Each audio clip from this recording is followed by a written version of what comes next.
Hello दोस्तों, हमारे channel में आप सभी का स्वागत है। मैं सुमन निषाद, आप सबको प्रणाम। जय माता दी। तो बहुत ही प्यारा पहला गीत आप लोग ज़रूर सुनिएगा। और एक भक्त अपनी माता जी को कैसे बुला रहा है आप लोग ज़रूर सुनिएगा। नदिया के तीरे तीरे आवा हमारी मैया हो की चली आवना, मैया हमारी नगरिया हो की चली आवना, मैया हमारी नगरिया हो की चली आवना।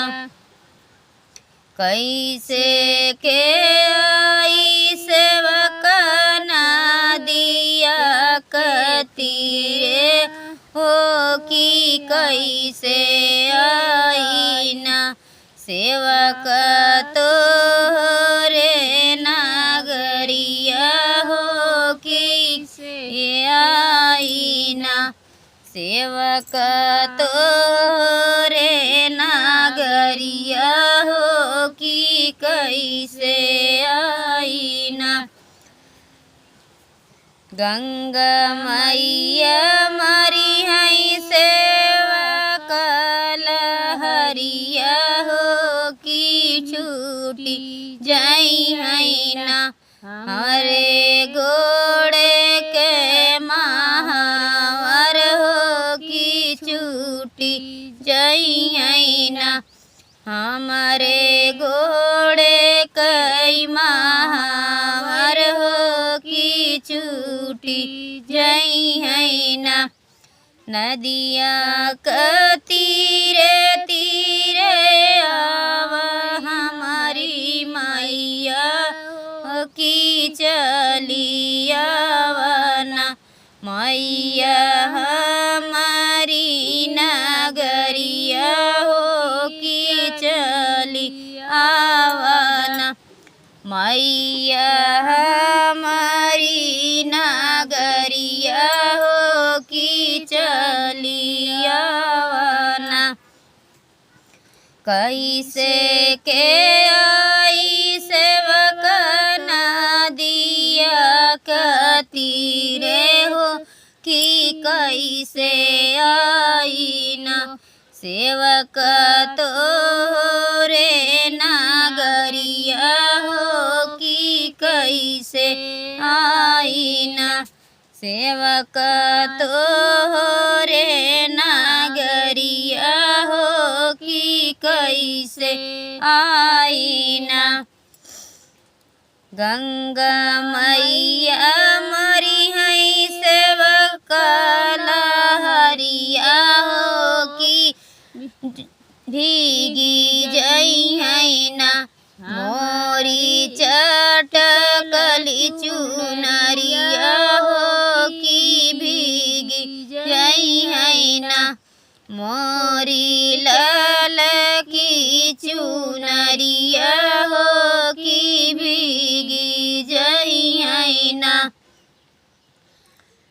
नदी जाऊ मोरी मैया भीगी है लाल की चुनरिया हो झुराई जई है ना, बई है पूरबी बयरिया हो झुराई जई है ना, बई है पूरबू बयरिया हो झुराई जई है ना।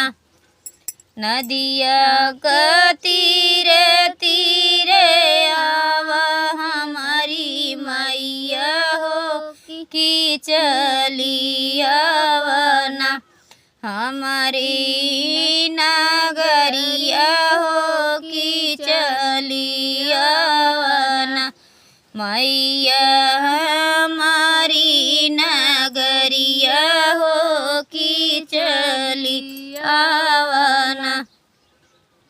कैसे के आई सेवक तोरी नगरिया कैसे के आई सेवक नदिया कतीरे हो कि कैसे आई ना सेवक तोरी नगरिया हो कि कैसे आई ना सेवक तोरी नगरिया हो कि कैसे आई ना।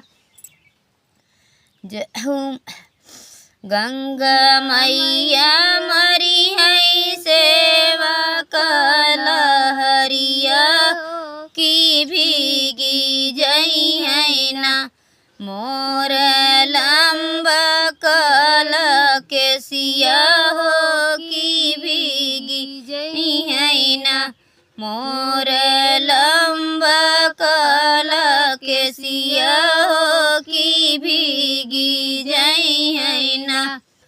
जऊ मोरी मैया भीगी है लंबा कल के सिया हो जुराई जई है ना बई है पूरब बयरिया हो जुराई जई है ना बही है पूरब बयरिया हो जुराई जई है ना।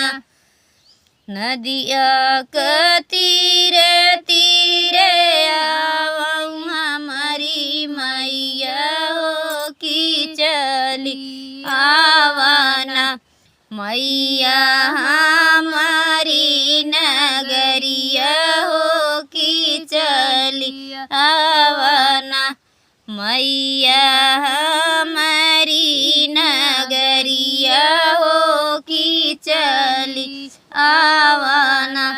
जय हो माता दी।